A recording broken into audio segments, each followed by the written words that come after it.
Recently, we did a street interview with a very wealthy gentleman in Union Square. I want you to take a listen to this interview.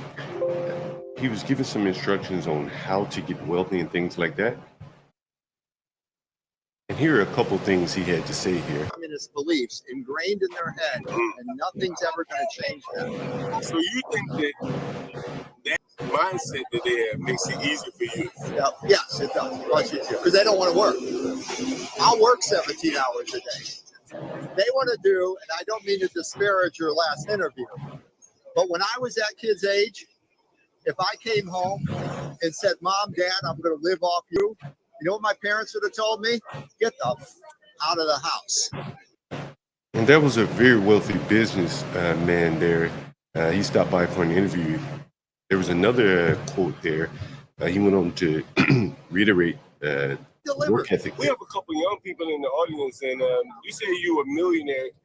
How did you become a millionaire for the audience, and what would you suggest to people? Risk everything you got. Work 17 hours a day, 7 days a week. Okay, be prepared to lose everything you've got. Okay, it's like being a good poker player. Okay, and then after you lose everything you got, you're gonna win. Then you're gonna lose it all. You're gonna get smarter. You're gonna win. You're gonna lose it all. You're gonna get smarter. And by the time you're like 40 or 50, you're gonna be so fucking smart that you don't lose anymore. So how did you get rich?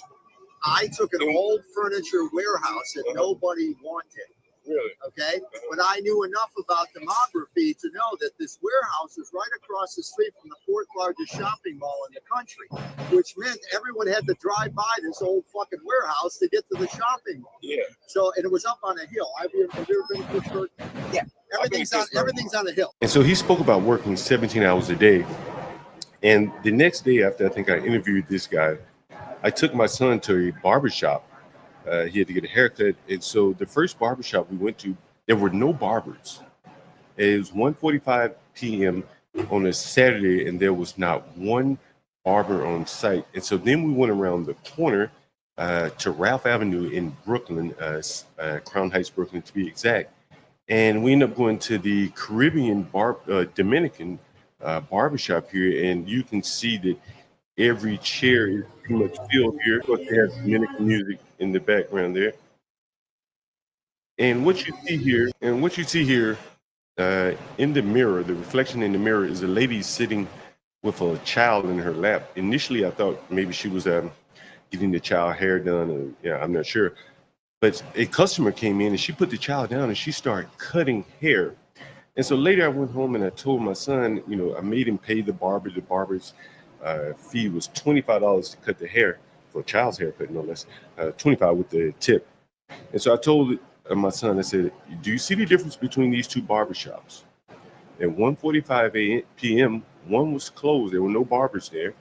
We go around the corner and all the barbers are there, including a woman. And that right there is kind of what the guy was talking about, and it really represents a very good example of how you stay poor and how you can become maybe not wealthy, but successful here in America. You have to get up and you have to be willing to work. And these Dominican barbers here, as you can see here, they clearly were willing to get up and be at work at least by 1:45 p.m. And the other barbershop, the black-owned barbershop, at 1:45 p.m., not one barber was on site. Once again, thank you for joining. Hope you enjoyed this recording here. Make sure you hit like, share, subscribe on your way out. Thanks again.